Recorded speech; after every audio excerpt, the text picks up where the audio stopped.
Hi friends, அஸ்ஸலாமு அலைக்கும். இன்றைக்கி சூப்பரான விட்டமின் ஏ அண்ட் சி உள்ள நோய் எதிர்ப்பு சத்துக்கு உகந்த நல்ல ஒரு சூப்பரான இரும்பு சத்து நிறைந்த ரத்தத்தை சுகர் அளவை கட்டுப்படுத்தக்கூடிய சூப்பரான ஒரு அருமையான ஒரு கீரை பொரியல் தான் பார்க்க போகிறோம். வாங்க நம்ம வீடியோக்குள்ளே போகலாம்.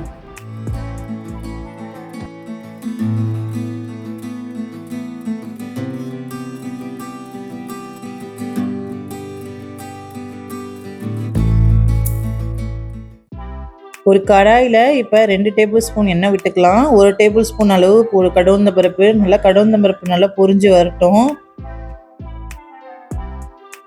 இப்போ அதுக்கிடையில் நம்ம காஞ்ச மிளகாய் நல்லா கிள்ளி வச்சுருக்கேன். ஒரு 4 மிளகாய், அதை நம்ம கடவுந்த பருப்பு பொரிஞ்சதுக்கப்புறம் அந்த மிளகாவை சேர்த்துக்கலாம்.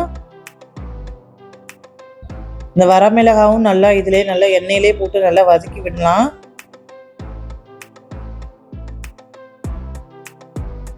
இப்போ நல்லா வரமிளகாய் நல்லா வதங்கி வந்ததுக்கப்புறம் பொடிசாக கட் பண்ணி வச்சுருக்க ஒரு 6-7 பூண்டை நான் பொடிசாக கட் பண்ணி சேர்த்துருக்கேன். இந்த பூண்டு அந்த எண்ணெயிலே போட்டு நல்லா வதக்கி விடணும். நல்லா பூண்டு கலர் நல்லா சேஞ்ச் ஆகிற அளவுக்கு நல்லா வதக்கி விடுங்க. சாப்பிடாத குழந்தைங்க கூட இந்த மாதிரி செஞ்சு கொடுத்தீங்கன்னா கண்டிப்பாக இந்த கீரையை சாப்பிடுவாங்க. பொடிசாக கட் பண்ணி வச்சுருக்க 2 ஆனியனை சேர்த்துக்கிறேன். அதே எண்ணெயிலே இதையும் நல்லா ப்ரௌன் கலர் சேஞ்ச் ஆகிற அளவுக்கு நல்லா வதக்கி விடுங்க.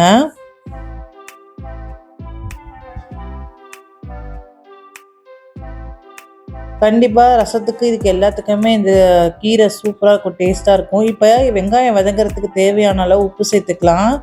இதையும் நல்லா மிக்ஸ் பண்ணி விடுங்க. வெங்காயம் உப்பு சேர்த்தோம் அப்படின்னா சீக்கிரத்தில் வெங்காயம் நல்லா வதங்கி வந்துடும். இப்போ இந்த அளவுக்கு நல்லா வெங்காயம் நல்லா வதங்கி வந்துருச்சு. இப்போ நான் பறித்து க்ளீன் பண்ணி வச்சுருக்கிற முருங்கைக்கீரையை இதில் சேர்த்துக்கிறேன். நல்லா ஃபஸ்ட்டு அந்த வெங்காயம் முருங்கைக்கீரையை நல்லா கிளறி விடுங்க. இது ரொம்ப இரும்பு சத்து நிறைந்தது. சுகர் பேஷண்ட்க்குலாம் இது சுகரை கண்ட்ரோல் பண்ணுற அளவுக்கு ரொம்ப நல்லது. இப்போ இந்த கீரை வதங்கிறதுக்கு தேவையான அளவு ஒரு 1/2 டம்ளர் அளவு தண்ணி விட்டுக்கிறேன் நான். இது எல்லாத்தையும் நல்லா மிக்ஸ் பண்ணி விடுங்க.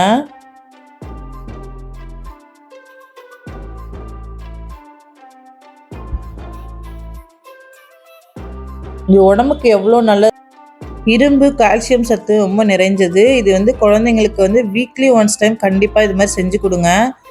நல்லா இது எல்லாத்தையும் இப்படி நல்லா மிக்ஸ் பண்ணி விட்டுட்டு நல்லா கலந்து விடுங்க. இப்போ இந்த கீரைக்கு தேவையான அளவு உப்பு போட்டுக்கலாம். அப்போ உப்பு போட்டதுக்கப்புறம் கொஞ்சம் லைட்டாக ஒரு 1/4 டம்ளர் அளவு நான் தண்ணி தெளிச்சுக்கிறேன். ஏன்னா தண்ணி நல்லா சுண்டி வர்றதுனால நல்லா கீரையை நல்லா வேக விடணும். இப்போ இந்த உப்புக்கு எல்லா இடத்துலையும் படுற அளவுக்கு நல்லா கிளறி விடுங்க.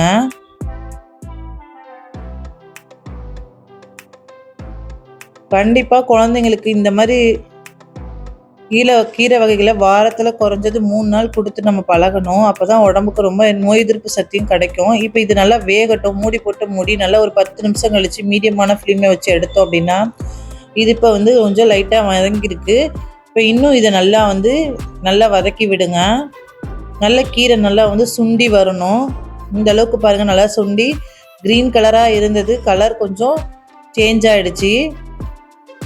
இப்போ இந்த அளவுக்கு நல்லா எல்லாத்தையும் மிக்ஸ் பண்ணி விடுவோம். உங்களுக்கு உப்பு பத்தலையான்னு அப்படின்னா உப்பு சேர்த்துக்கோங்க. இல்லைன்னா கொஞ்சம் கீரை வேகலைனாலும் லைட்டாக தண்ணி தெளித்து நம்ம கீரையை சேர்த்துக்கலாம். இப்போ பாருங்கள், நான் கீரையை தொட்டு பார்க்குறேன். இன்னும் உப்பு பத்தலை, அதனால் கொஞ்சம் லைட்டாக நான் உப்பு சேர்த்துக்கிறேன். ஒரு 1/4 டீஸ்பூன் அளவு உப்பு சேர்த்து கொஞ்சம் இன்னும் ஒரு 1/4 டம்ளர் அளவு தண்ணி விட்டு நல்லா மறுபடியும் நம்ம நல்லா கிளறி விட்டு மிக்ஸ் பண்ணி விடுங்க. ஏன்னா கீரை கொஞ்சம் நல்லா முருங்கைக்கீரை நல்லா வெந்து சாஃப்டாக சுருண்டு வரணும். இப்போ இதையும் நல்லா மிக்ஸ் பண்ணி விடலாம்.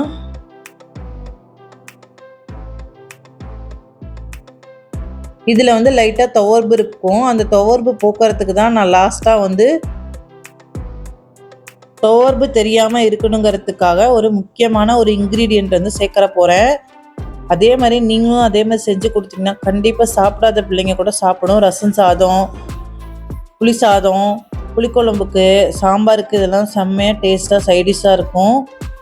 நான் சொன்ன மாதிரி இதே மாதிரியே நீங்கள் அதே மாதிரி செஞ்சு கொடுங்க. இப்போ நல்லா சுருண்டு வர அளவுக்கு நல்லா கிளறி விட்டாச்சு. பாருங்க, இந்த அளவுக்கு நல்லா சுருண்டு வந்துச்சு. இப்போ நான் நடுப்பரை 2 டேபிள் ஸ்பூன் எண்ணெய் விட்டு ஒரு எக்கு வந்து நல்லா உடச்சி சேர்த்துக்கிறேன். உங்களுக்கு ஒரு முட்டை பத்தலை அப்படின்னாலும் 2 முட்டை சேர்த்துக்கோங்க. இப்போ இந்த முட்டைக்கு தேவையான அளவு நம்ம உப்பு சேர்த்துக்கலாம். இது லைட்டாக உப்புக்கு வந்து ஏற்ற மாதிரி கொஞ்சமாக மிளகு, ஒரு 1/4 டீஸ்பூன் அளவு மிளகு சேர்த்துக்குவோம். கொஞ்சம் ஒரு ஃபியூ மினிட்ஸ் விட்டு முட்டை கொஞ்சம் நல்லா பாயில் ஆகி வர நேரத்தில் நல்லா வந்து மிக்ஸ் பண்ணி விடுங்க. இந்த மாதிரி பொடி மாஸ் மாதிரி முட்டையோ கீரையும் நல்லா கலந்து வர அளவுக்கு நல்லா மிக்ஸ் பண்ணி விட்டு நல்லா சுண்ட கிளறி விடுங்க.